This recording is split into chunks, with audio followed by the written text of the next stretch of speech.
welcome everybody. My name is Annemieke Dirkes. I'm with BlockchainProjects BFR in the Netherlands as a base. I'm also the global legal representative for the Bitshares blockchain, who's the main sponsor here of this event. I'd like to introduce my panel. We agreed to do it on first name basis. I leave it to them to tell a little bit about themselves and what they do in daily life. I first give the mic to Aymeric Bruneau. He's from the Gibraltar Stock Exchange. Hi everyone. Do you hear me? Yes. Excellent.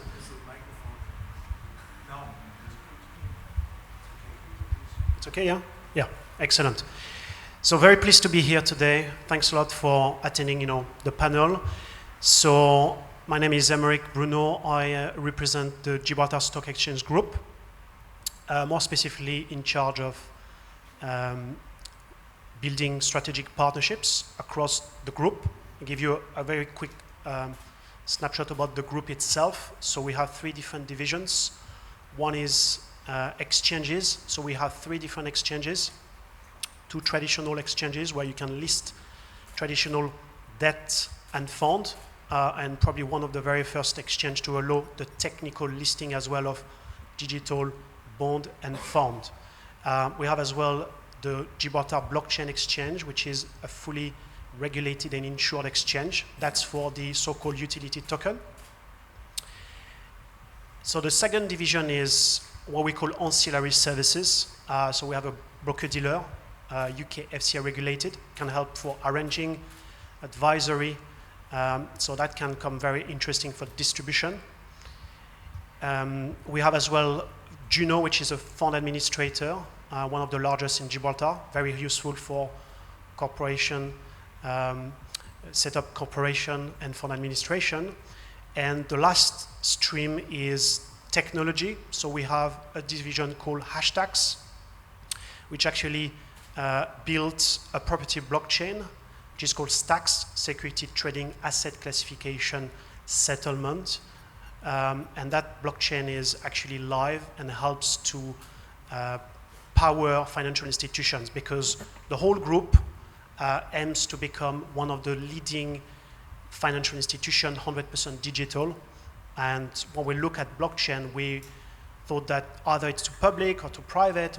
So we developed a unique hybrid system that is fit for purpose for capital markets, and more importantly for security tokens, which we call smart securities. That's what we do in a nutshell. We can discuss more about that topic later on. Thank you. Okay, next online is Jonathan Galea. He's from Malta, besides doing a non-profit organization called Bit Malta, which quite gained a lot of publicity. He's also a lawyer and a blockchain consultant. Jonathan, I'd like to introduce you yourself. Thank you. So I'm Jonathan. I'm a lawyer and also a certified developer in C as well. I've been heavily involved in the cryptosphere for the past 6 years. I also started some of the first meetups in Malta, and we have also advised the government of Malta in relation to the framework that has been launched last year. And we're also currently advising the government of Serbia as well in relation to the implementation of a national blockchain strategy. The company Blockchain Advisory, well, we weren't too imaginative with the name. We were initially set up as an advisory outfit. Later on, we became licensed under the framework that Malta launched last year as VFA agents. So we help companies set up shop in Malta and obtain their license from the Malta Financial Services Authority, be it an exchange, broker, custodian, and so on. And we also offer general regulatory and even strategic advisory services in relation to those companies, firms, and so on, who want to implement blockchain into their business model. Okay. Next to me is Jaguar-Adva. She's from Israel, and I'd like you to introduce yourself. Hi everybody, I'm Jaguar-Adva, Managing Director of Jaguar Lawyers.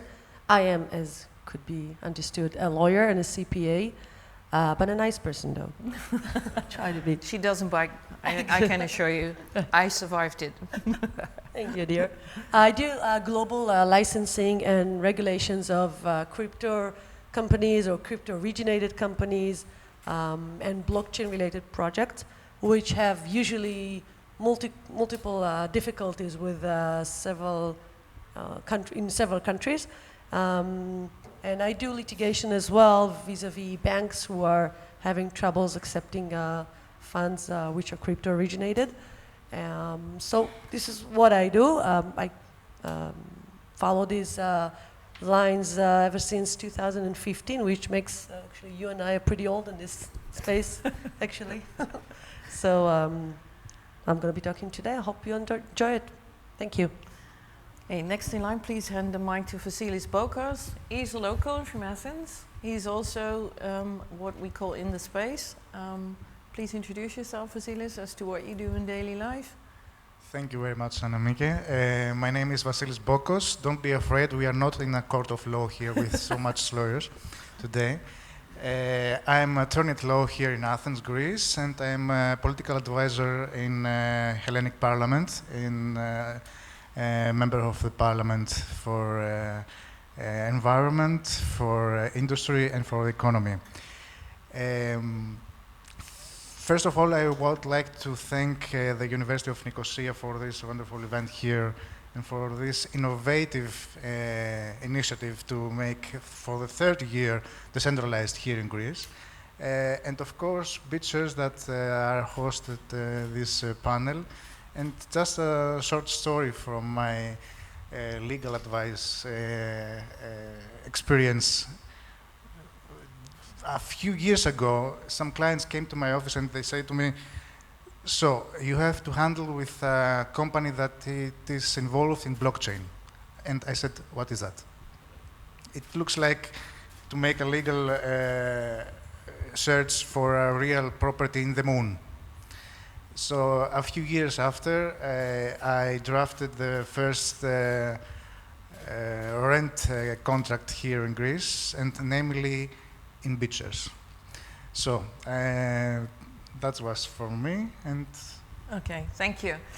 Our goal today with this panel is to find some common ground as to boundaries, I would say in the regulatory space in common, because we, as a new industry, have still a lot of ground to cover.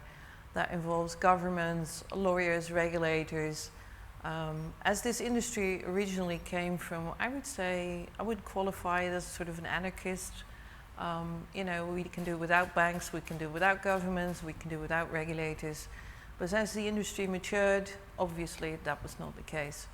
So the first topic that I actually would like to bring on is what is actually decentralized. We had this morning Dr. Fabian Schuh on qualifying what makes a blockchain environment actually decentralized. But apart from the technical aspects, there is of course the definition. And as we all know, regulatory compliance comes with definitions. If you can't write it down, it doesn't exist. So this is a major issue. For me personally, I was amazed that the European Union so far has not come up with something that covers the 28 states in it. 28 states, and all of them have different regulatory aspects, which makes it for the industry very, very difficult to do the right thing, although the intention is there to do the right thing. So first of all, I would like to go to you actually, Aymeric, for the Gibraltar Stock Exchange, because you are on the eve of actually needing these definitions because you go commercial. So can you say anything of what makes something for a listing on your exchange qualify as being decentralized? Where do you look? So decentralization is a very complex matter, because I think the whole point is to remove the centralization, so the so-called single point of failure that can be a problem in capital markets. Our angle with Gibraltar Stock Exchange is only, security tokens or smart securities. So if you put yourself in the opposite direction, which is nothing is controlled by anyone, this will probably arise a number of different problems in terms of AML, KYC. The ultimate goal, especially when you tap into the world of securities, is there's no one stronger, apart from God, than the regulator. So the regulator will have to be comfortable with whatever is actually exchanged on an exchange or across different participants, so the so-called peer-to-peer. So I think the way we look at it is decentralization, there's centralization, and there's distribution, all distributed.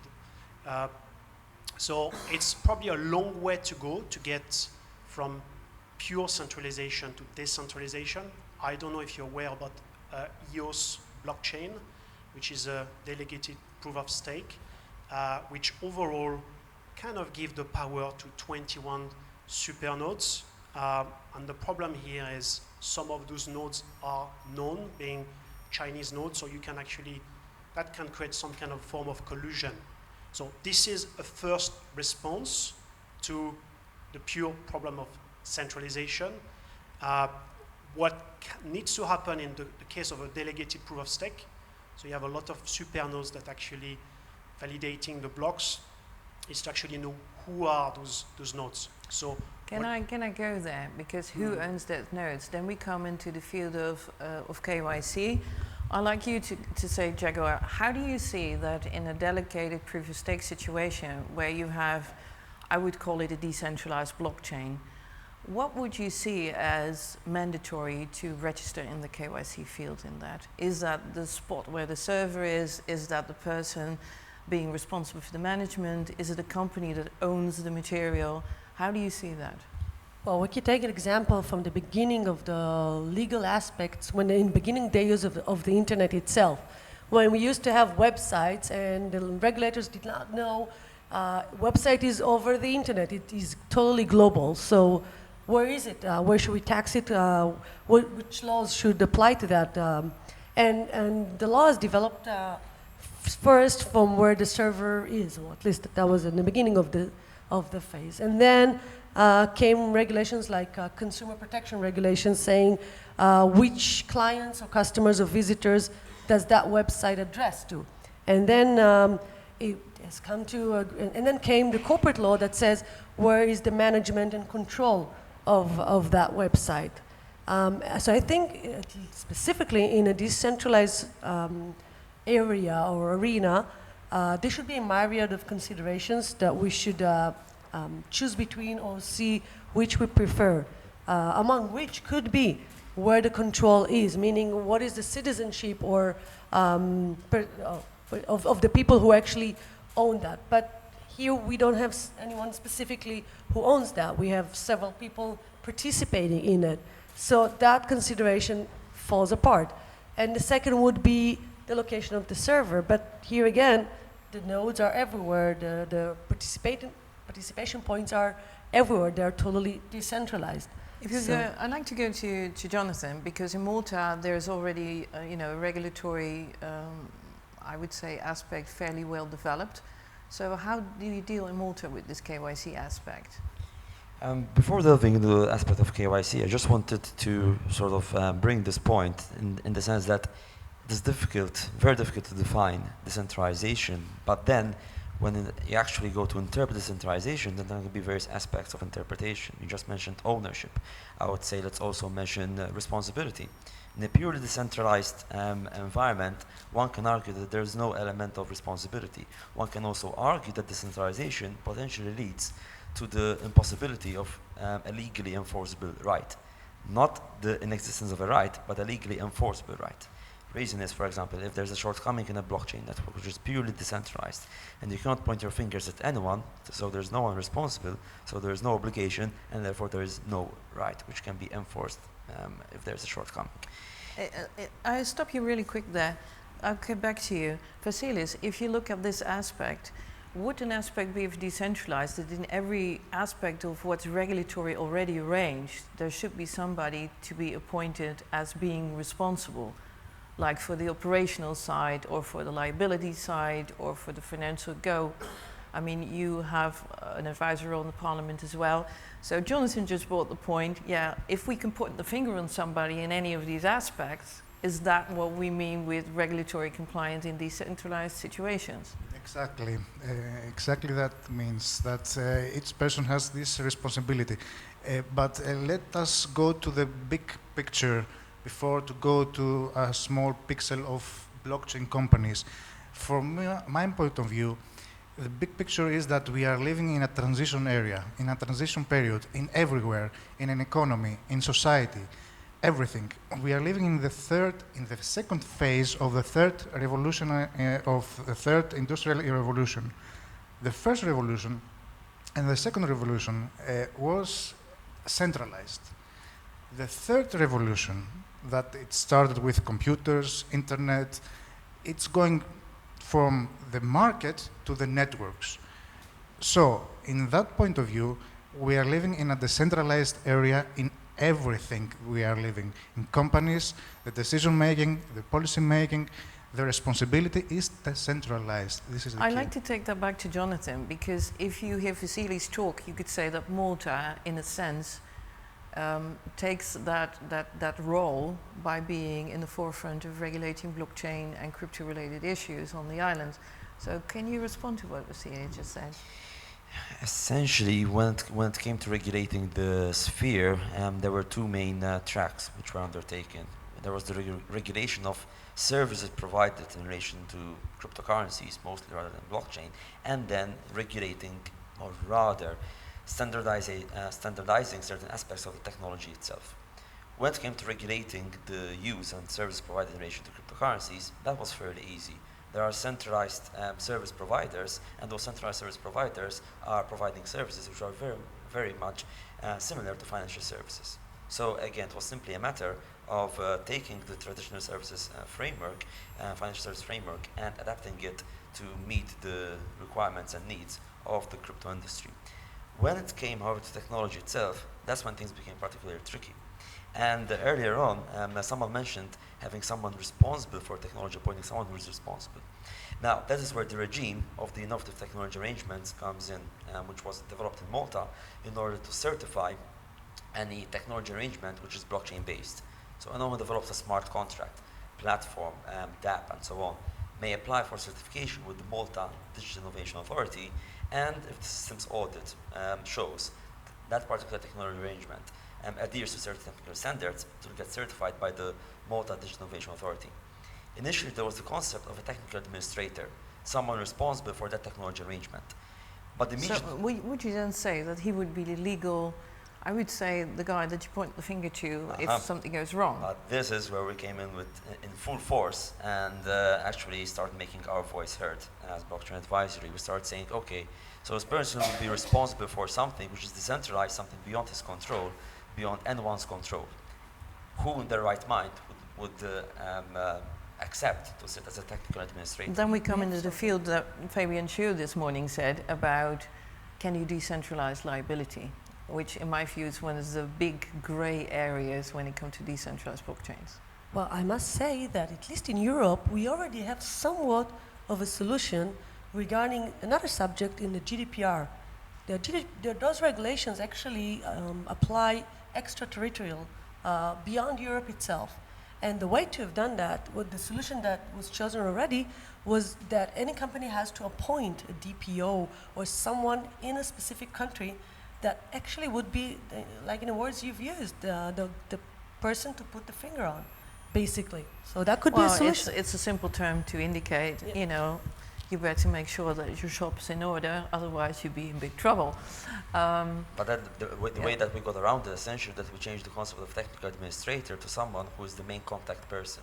So are you saying that the liability in that case in Malta, when you say that, is not complete liability? I would say that the liability, when it comes to the fully decentralized system, that concept of liability, I would say it's very difficult to apply it in a fully decentralized I'd like to go to Aymeric. How do you see that in Gibraltar? Because we're now sort of pointing the finger in decentralized, like actually we try and fit everything that we do now in this new industry into the old regulatory framework that's already there for many years. So there seems to be a gray area where you say, okay, but that decentralized liability is sort of rocky ground. I heard now from Malta, at least we determine a point of contact. Where do we go to? Well, we know this from Bitshares, completely decentralized. That was a big issue. We solved that with a majority vote as to, you know, the decentralized community itself pinpointed somebody who was the point of contact for communication.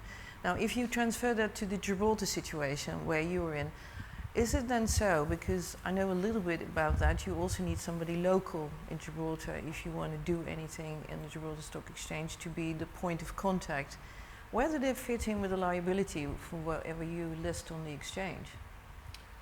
So I'm just going to step back a little bit because there's different, let's say, streamlines. One is the so-called utility tokens, and that's probably something that decentralization can actually help. And then when you step into the securities world, it's more about actually, the Securities Act, what's happening in the jurisdiction. So the technology is obviously enabling a number of different benefits for securities, more transparency. It's probably going to reduce a number of different costs and so on. But it's going to be more about what's written in the Securities, the Companies Act of the company. So on the let's say, utility token side, Gibraltar enacted in 2018 one of the very first regulatory framework to regulate DLT providers. Regarding the security token, it's more a conversation around Securities Act, Companies Act. Can the jurisdiction allow the transfer of securities freely? Does it qualify as a transferable security? And in that case, Gibraltar will actually allow the issuance, the trading, and the custody of those assets. That's in line with our Securities Act laws. Now, if we look in a wider space for security tokens around the world, it has to be a conversation between lawyers, the regulator about the Companies Act. That's what is very important. Okay, I'd like to go back to you, Jaguar, because you, out of this group, are the only one outside of the EU, which sort of gives you a view on how this works between countries outside of the EU. Do you see the EU regulatory space with regard to blockchains and cryptocurrency companies as a unified picture? How do you see that? Because you obviously have to do with companies in your own country and around that who search for legal counsel. Do you see that from your firm as a unified entity, or as a very, I would say, widespread range of opportunities which you take your pick along whatever the company of your customer needs? Well, basically I can say that having done a global service, I service Asian companies and corporations and enterprises, as well as Israelis, US ones and European ones. And the EU regulations are considered the most promising, the most advanced of most of them. And usually you take the examples of how to progress regulations and how to align it better with technology from the EU, and we, lawyers at least, look at how not to get things done on the way they do it in the US, which is usually, if you don't, like when in doubt, panic. That's the basic rule there. And ban everything if you can. So I think I'm that's kidding, a of good course. one. We'll Yeah. keep that for keeps. Yeah. Yeah. When in panic, when in doubt, panic. When in doubt, panic. Right. Yes. Panic and ban. Yeah, panic and ban. So I think most of the EU regulations, and more specifically the ones in Gibraltar, the ones in Malta, and some of the ones in Estonia as well, are known to have taken this to align with technology much faster than most of even European countries themselves. So that's a start. That's just the beginning. And then afterwards, when you go deeply into each of the countries' specific appliance of those regulations and you see that they're taking examples from all around the globe. So basically, most of European regulators, the way I've looked at it, are looking outwards to learn from the others and then to lead that space, while as in other countries, specifically in the States, unfortunately, there's not much look to the European, I'd say, regulatory process, which is very unfortunate. I see it. Vassilios, I think, are familiar with the Bitshares blockchain itself. Now, you know that it's probably the most decentralized situation that I at least am aware of.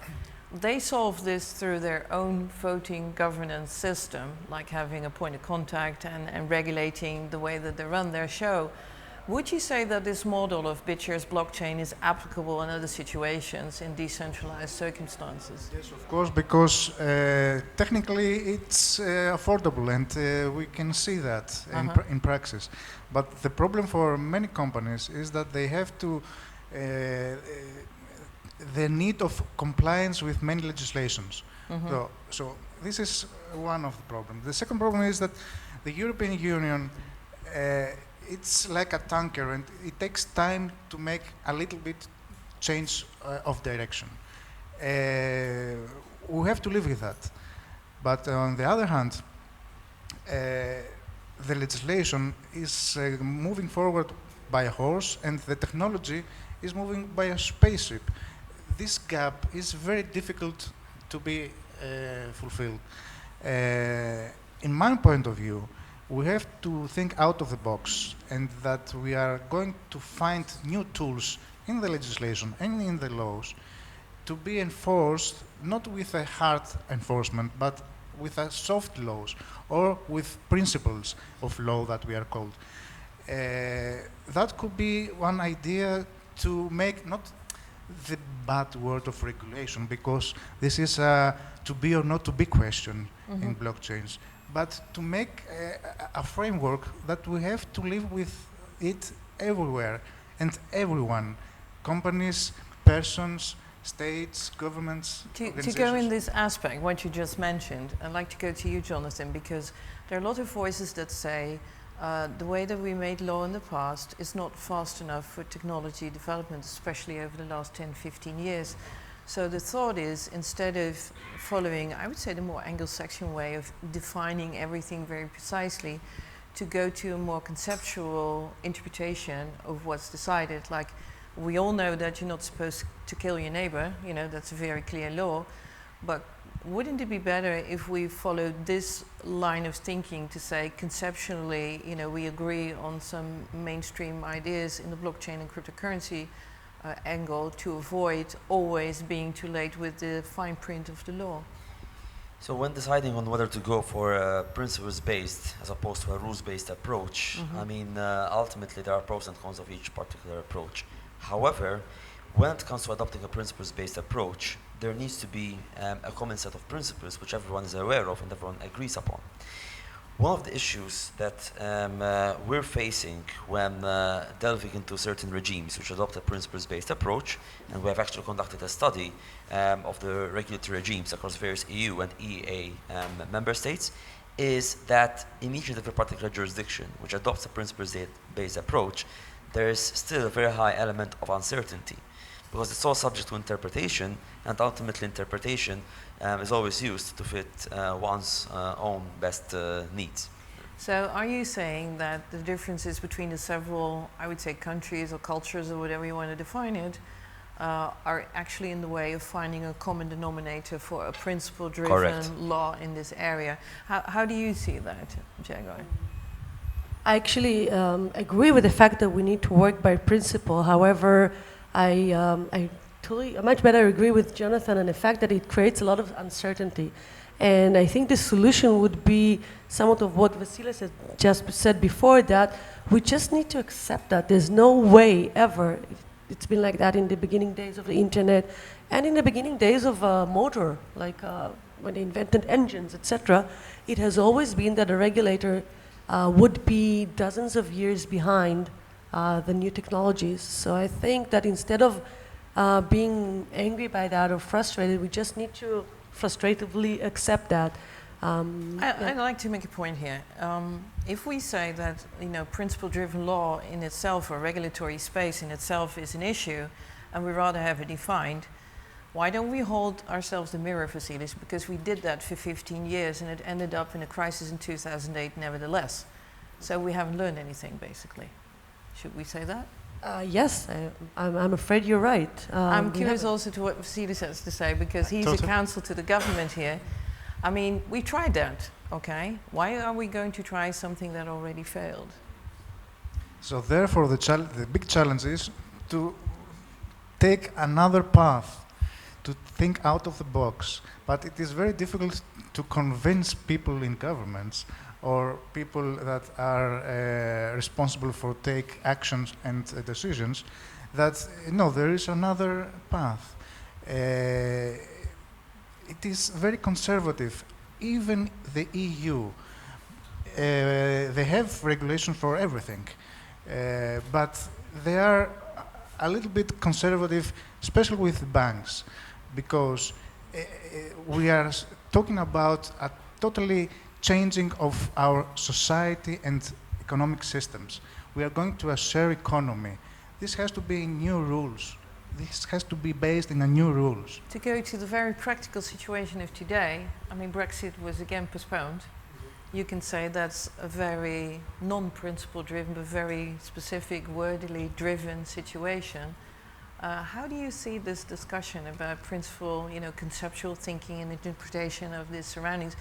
Because you are on the forefront of new development, with listings, with exchanges, with new companies. If you have to follow the old path, you would have a war on your hands in each European country.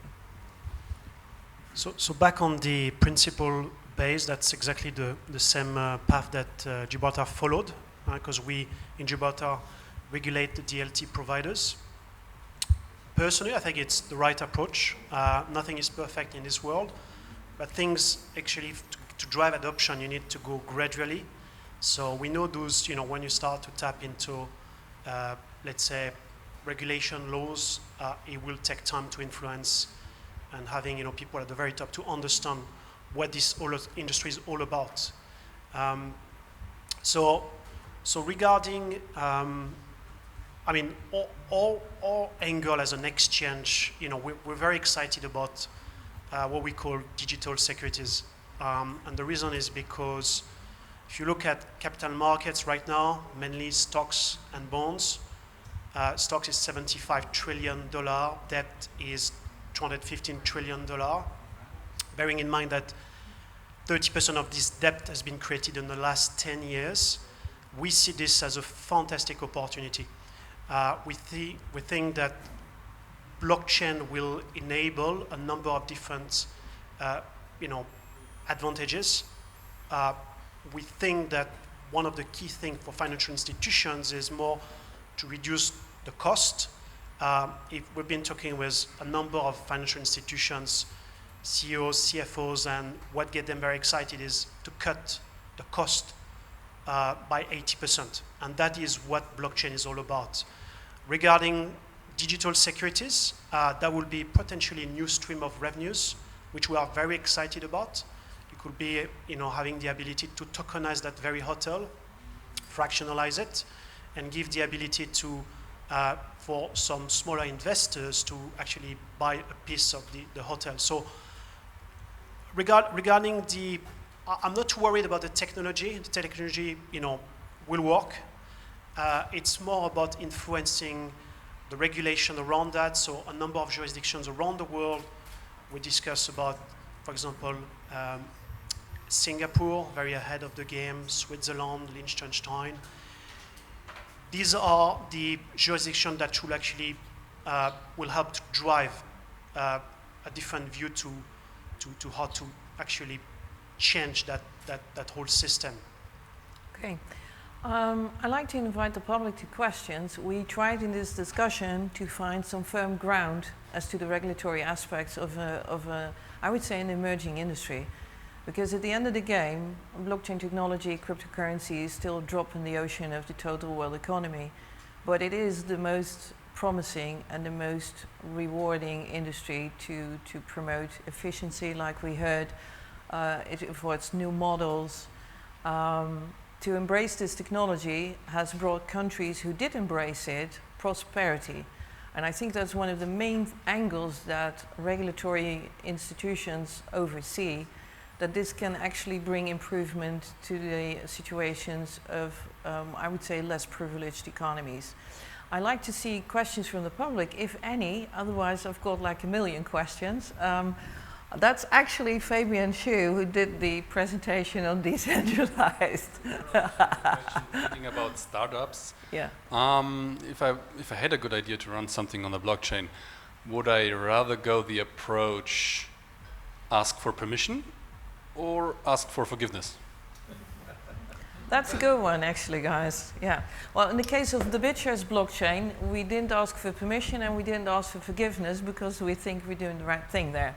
So, please, Well, Jaguar. I would just say whether it depends whether you're in the States or in Europe, or in Asia, or in China, right? Because if well, yeah, because just to emphasize on that, some of the clients who have not accepted a good legal advice and have made some ICOs without complying with the securities laws have been arrested by the SEC, for example.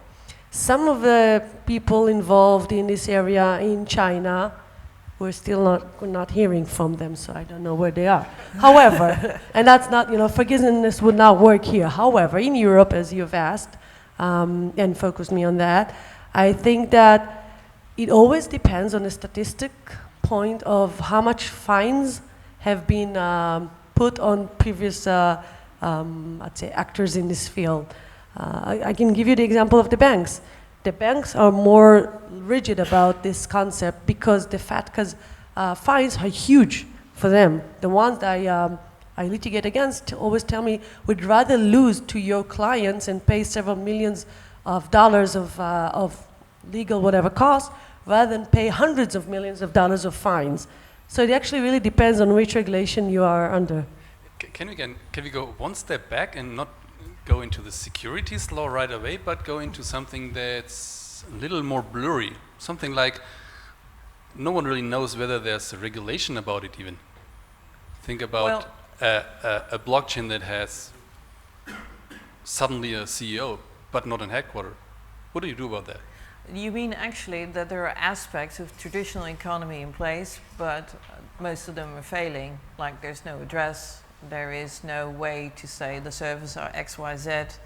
There might be a person you can call, there might be even the support desk, maybe unpaid, because don't forget the enormous amounts of people in this space that contribute on a daily basis to the growth of this industry without being paid.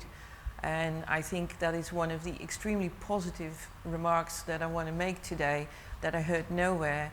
This whole industry benefits from a very, very large crowd of enthusiastic developers and all sorts of people who see a future, a very bright future for this in the world economy that contribute without being paid. So that's unheard of. I think that worth mentioning worldwide. But then again, to come to Fabian's question for you, Jaguar, or for you even, Jonathan, how do you see his remark? I'm going to draw a parallel and mention, for example, certain assets, call them instruments, which mimic a lot of the functions of traditional financial instruments, but due to the EU's prescriptive approach, they do not squarely fit within the concept of a traditional financial instrument. Case in point, for example, let's take future option swap contracts, which have as the underlying asset a crypto asset such as Bitcoin, and they're also settled in Bitcoin as well. If you take a look at the definition of such contracts under MiFID, they need to be settled physically or in cash. Now, let's leave physical settlement aside, let's focus on cash. There is no harmonized approach as to what cash actually means.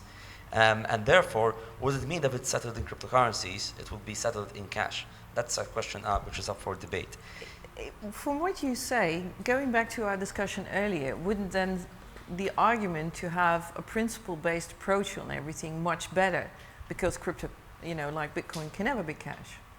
So that, I would say, is a strong argument to say that the principle-based approach, although it creates more uncertainty, gives the immediate answer that you could consider this in that way. It gives more flexibility to the regulator and supervisory authorities because they can apply the famous duck test as well in that case. Yeah, but right now, as things stand, the duck test cannot be applied in the European Union unless, of course, someone from the supervisory authorities, namely ESMA, comes out and pronounces itself on the matter. So again, this all of a sudden is presenting gaping loopholes in the European framework, and therefore all of a sudden we're finding ourselves facing these familiar yet unfamiliar creatures, namely things which quack like a duck, look like a duck, but we cannot legally call them a duck. Yes, well, that's a good thing. It is a duck, but you can't call it a duck. Is that what you experience in Gibraltar as well, Aymeric? Because actually what you do is mirroring the original IPO situation in a new technical digital world with an exchange that lists STO. Yes, It is a duck, but we don't call it a duck. I mean, in the case of a digital security, you don't change what is the security, just use blockchain to enable and to make it a lot more, easier and efficient to transfer. Back on your question, Fabian, this startup you just mentioned, what is the purpose of the startup? Anything. Well, Anything. that's where you probably need to be very clear about what's the purpose of the venture, right? Are you trying to create value? In which form? Because whoever is going to be advising you will try to understand, what is the impact. If you can't just come up with an idea and... So from a startup perspective, it's quite difficult to read all the laws, right? That's why there's a lot of lawyers on the panel today. But as a startup, you can pay $2 million on lawyers. Should I now find investment to pay the lawyers to figure out whether what I want to do is if you don't want to end up in an orange jumpsuit, probably yes. Yes. So you would recommend to go ask for permission first, right? Well, no startup does that. That's the heart of the matter. So I look to my left, unless there are any more other questions, we'll still be here after this discussion, so don't worry, come and see us. But wouldn't it then be, again, a better idea to have some sort of chart for startups, I would say a one-pager, please, because usually these are students, young people, they don't have $2 million to go and register and do all sorts of things. But some principles based on common sense for this new industry. I mean, we all saw the ICOs in 2017. Most of them, their business plan is not even worth calling a business plan and wouldn't make it past the front door of any bank or institution. It would have helped in their area if we had just a little charter as, do a timeline, do a budget, prepare a board, do a team. That would be simple guidelines that now came from all sorts of advisories that were very, I would say, blurry to say the least. So how do you feel about this? We don't have $2 million in the startup for legal work. No, you don't need to. But coming back to your question, Fabian, and also what Jaguar before said about the US and the European Union. They say that US come from Mars and the Europeans come from Venus. So in US, you need definitely every type of license from every type of authorities. And in Europe, the situation is quite softer. And we are looking for a better way to handle that problem. But on the other hand, if there is no regulation, we have to make new regulation, that's what I said before, and to find new tools for enforcement of that regulations or that laws. And one type of searching and enforce that laws is to go to the court. And a judge make a decision. This decision is also a new law. You have to try and to take the risk. I'm going to get back to something that Jaguar has out of daily experience in this case, in the litigation case that you're doing, right? Exactly. Well, first of all, just to refer to the duck issue, and I will explain the litigation cases I run. If I may, I don't think that it looks like a duck and it walks like a duck, but we can't call it a duck. I think that what we have is something that is completely different. It's something like, hey, what is that going by right now? We don't know even how to call it because we don't know what it is, because it's something that is totally new. It has all kinds of parts, none of which, at least not the regulators, know that we, the technology, or you guys, the technology people, are creating this. We're creating a new species. And we'll need to have a new name and rules for that. So would you say that in this aspect that we see, we see a swan, they want to see a duck, and they want to trim the feathers until it has the size of a duck, and it fits into the duck rules. Is that what you're saying? Yeah, that's actually what the regulators are trying to see. They're trying to view blockchain and cryptocurrencies and DLTs, etc., and they're trying to enforce it into existing laws which could not apply to a new technology. Does that? I actually liked your remark about litigation, like, you know, having the court rulings as a further explanation like we used to in Europe, because you have really experience with that at current times. Right. I'm litigating it versus several banks who are refusing to receive fiat money, which would surprise us all. Reason of which is, well, the formal reason is that it is crypto-originated fiat. And the actual reason is that the fines that they will be fined by, basically by US regulators, although those banks are not US banks, are so enormous, so that they're just willing to not follow the rules in some of the countries which oblige them to receive those funds, and just not to receive those funds because of that, because the fines would be much higher if they might make a mistake. And in many cases, customers have other solutions. In other countries with other banks, they can go and use any of my colleagues' services to find other banks that will receive those funds. However, those great clients of mine, and maybe of others as well, have taken a crusade journey, I would say, and trying to litigate against those banks in order to change the world a little bit. And that's very beautiful, I think. And that actually benefits the whole community, if I may say. I like to go in this area with you too, Aymeric. If it comes to payment for, I would say, basically the stock that's on your exchange, how does that look regulatory-wise? Do you accept crypto as well, fiat payments? Is that regulated over one institution? How does it work? So, just to put back in context, you know, in the world there's very few securities as we took traded, right? It's very low volumes. What we do at the Gibraltar Stock Exchange, we're not even at that stage. We are at the stage right now where we can list tokenized bond and fund. Equity will happen at the end of the year. The trading aspect, for our perspective, will happen in mid-2020. So we're very, very early on in the game. And the thing is, I do understand the question, because when you look at the cryptocurrency market, we developed in an exponential way. Things happen very quickly. But in the traditional world, in the world of capital markets, it took like 30, 40 years to make this happen. So right now what we can do with our exchange is you can list, obviously, digital fund and debt, and that's, for us, it's groundbreaking, because I don't think anyone else in the world can do that. So we're working with a number of different parties, high-profile real estate developers, venture capitalists looking to use blockchain to democratize the private equity and venture capitalist markets. That's groundbreaking.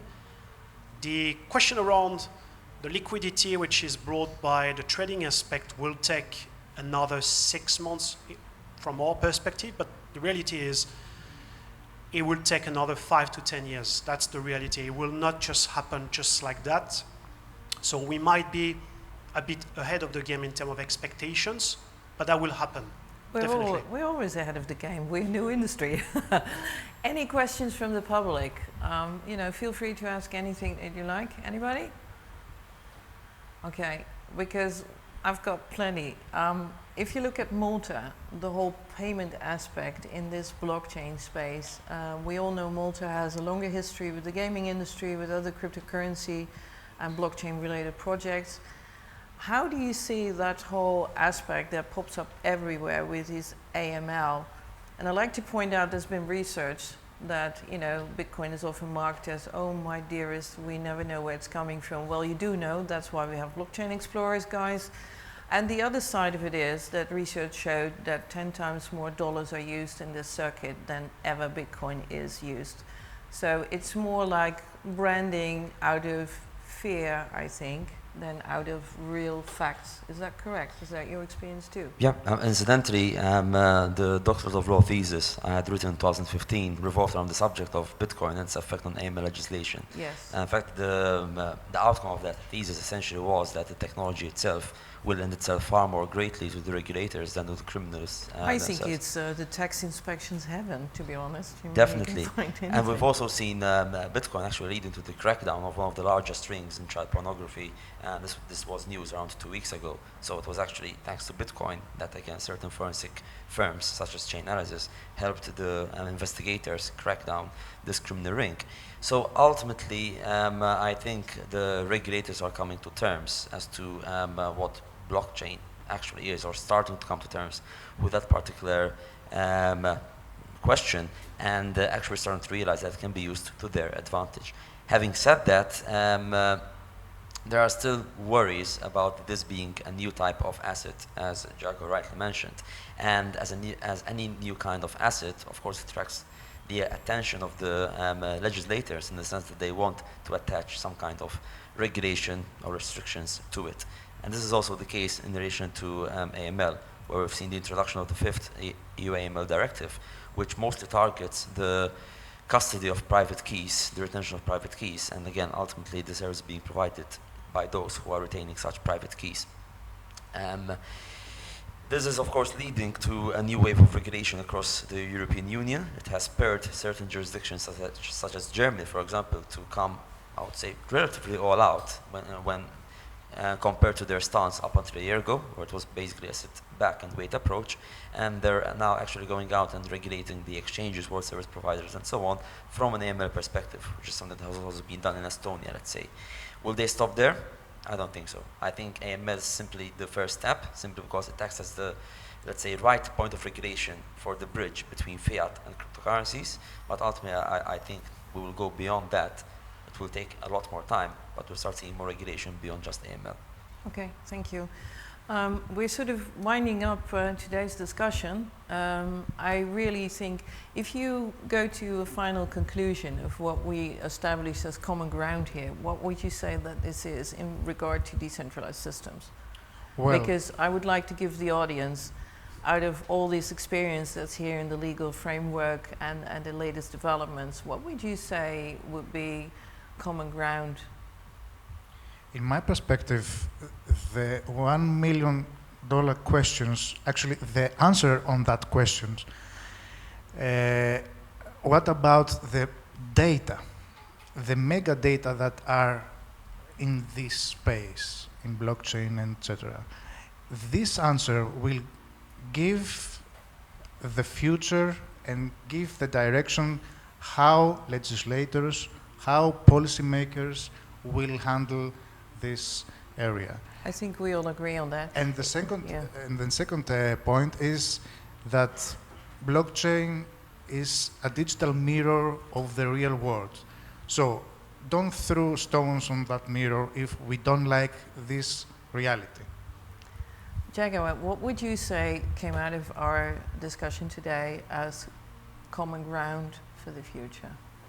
Well, I think my main conclusion would be decentralization is a matter of extent. It's not a binary answer or even not even a question. It is an extent, and it goes through even to the legal areas, going from principles to exact laws and regulations which are more specific.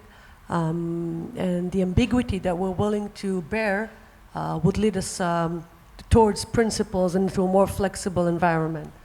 That would be my summary of that. Aymeric, what would you say is the common ground that we discovered today? Well, we all highlighted the complexity, and trying to change the status quo. Regarding capital markets, the capital markets have been disrupted a good 30, 40 years ago. We went from analog to electronic. So we went from paper shares to electronic trading. What is very exciting is the next phase, which is shifting towards digital. So it's going to be global, it's going to be immediate, and it's going to be fully automated. That is very exciting, and I welcome everyone to be part of the journey. Jonathan, what would you say that we covered as common ground that we agree upon? I think we've gone around a full circle. We start off with decentralization, I know. and we should end with decentralization. I think it's still an alien concept to most of us. We still don't know how to deal with it. We still don't know how we should act in a decentralized environment. We are so used to pointing fingers, having someone responsible, someone answerable, that all of a sudden the no possibility of having someone who is answerable seems both scary and exciting at the same time, depending on our point of view. And ultimately, I think there needs to be a shift in mentality before we can actually start making use of technology such as blockchain. But ultimately, if we're just going to, again, try and fit a square peg in a round hole, we might as well not actually bother to do anything and just remain as we are. So there needs to be a shift in the mentality before we can actually move forward. Okay, thank you very much. My conclusion of this discussion is, like in many other of these sessions in Decentralized, is that we have an extremely open industry where a whole bunch of people is prepared on all territorial things like legal, like technical, all sorts of new ideas, is ready to discuss this with regulators and institutions. And that's, I think, a remarkable applause for all of us, because there's no other industry worldwide that's willing to do this to further our economy and our future. So I want to thank you all very much for attending. I want to thank my panel. Thank you very much, and thank you.